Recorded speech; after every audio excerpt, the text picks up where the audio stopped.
దిక్కుమాలిన పేర్లు ఎందుకు పెట్టుకుంటామో తెలియదు. ఆ పేరు పలికితేనే మహాపాపం. ఆ పేరు ఎందుకు పెట్టావయా వాడికి తెలియదు. ఏదో పేరు కృత్య అని పెట్టుకుంటాడు, ఎందుకంటే వాడికి అందంగా ఉంది ఏదో పలకడానికి. కృత్య అని పేరు పెట్టుకోవడం ఏమిట్రా? రాను రాను సంస్కృతి ఎక్కడికి వెళ్ళిపోతుందంటే రాక్షసి అని ఒకటి పెట్టుకుంటాడు. ఎందుకంటే వాడికి రాక్షసి అంటే ఏమిటో వాడికి తెలియదు. చాలా అందంగా ఉంది ఆ పేరు, అందుకని వాడికి రాక్షసి. ఒక్కొక్కళ్ళ పేర్లు పెట్టుకోవడం చాలా గొప్ప పెట్టుకుంటారు. కానీ వటపత్రశాయి అని ఒకరు పెట్టుకున్నారు. వటపత్రశాయి ఎంత గొప్ప పేరు. కానీ వాళ్ళ ఇంటికి నేను ఒకసారి పెడితే ఉరే ఉట్టి ఉట్టి అని పిలుస్తున్నారు. ఉట్టి ఏమిటిరా? ఉట్టి అంటే అదో రాయిట్టి కొడతారు దాన్ని ఎప్పుడప్పుడు. ఉట్టి ఏమిటి అసలు? ఆ బాబు పేరే ఉట్టే అండి అన్నాను. అంటే బాబు పేరు ఉట్టి కదా, వాడు ఉట్టేడు అయిపోతాడు, ఎందుకు పనికిరాని వాడిగా. అందుకని ఉట్టి ఏమిటండి అంటే వాడి పేరు వటపత్రశాయి అండి. మరి వటపత్రశాయి అయితే ఉట్టి ఏమిటి?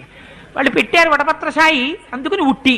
తండ్రి గారి పేరులోంచో అక్షరం, తల్లి గారి పేరులోంచో అక్షరం, ఇష్టదైవంలోంచో అక్షరం, భయంతో పక్కనున్న దేవుళ్ళలోంచో అక్షరం, వీడి ఇంట్లో ఉన్న వాళ్ళలోంచో అక్షరం. ఈ 4 అక్షరాలు కలిపితే ఓ అర్థం లేని పదం. ఆ అర్థం లేని పదం కొడుక్కి పేరు. పిలిచి వీడేం పొందుతాడు, పిలిపించుకుని వాడేం పొందుతాడు. ఆ పేరు పెట్టుకోవడం వెనకాతల ఎంత అందం ఉండాలో, ఎంత గొప్పతనం ఉండాలో, పెద్దల్ని ఎందుకు సంప్రదించాలో లేక లేక నాకు పుట్టారు పిల్లలు, నేను కౌసల్య సుమిత్ర కైకేయి కూర్చుని నిర్ణయించుకుని చెప్తాం పేర్లు, అవు నువ్వు పెట్టు అనలేదు వశిష్ఠ మహర్షిని. వశిష్ఠ మహానుభావ నువ్వు పెట్టవయ్యా అన్నారు.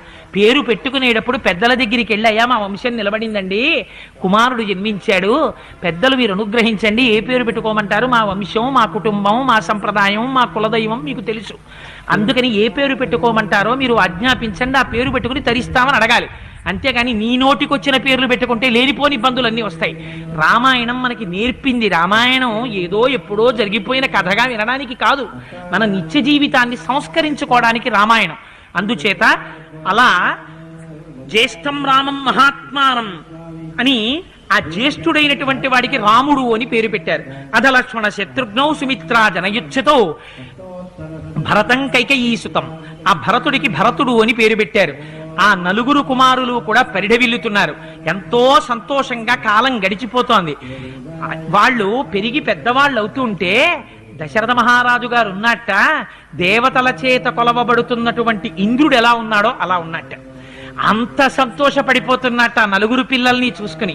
అందులోనూ దశరథ మహారాజు గారికి అందరికన్నా ఎవరంటే ఇష్టమో తెలుసా అండి? పతాకం లాంటి వాట రామచంద్రమూర్తి అంటే. వాల్మీకి మహర్షి వేసినటువంటి మాటలు ఎంత గొప్పగా ఉంటాయో చూడండి. పతాకము అంటాం. పతాకం ఎంత ఉంటుంది? ఇంత గుడ్డముక్కు ఉంటుంది.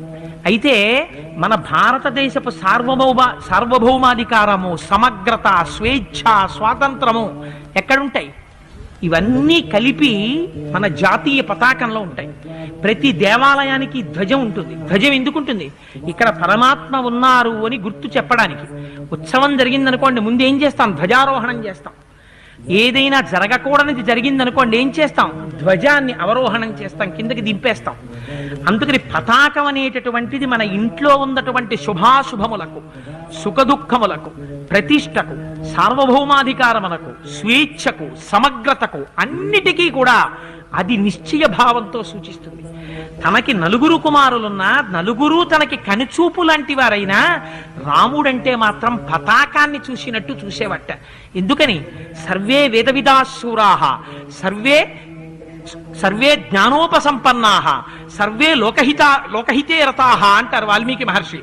సర్వే వేదవిదాశూరాః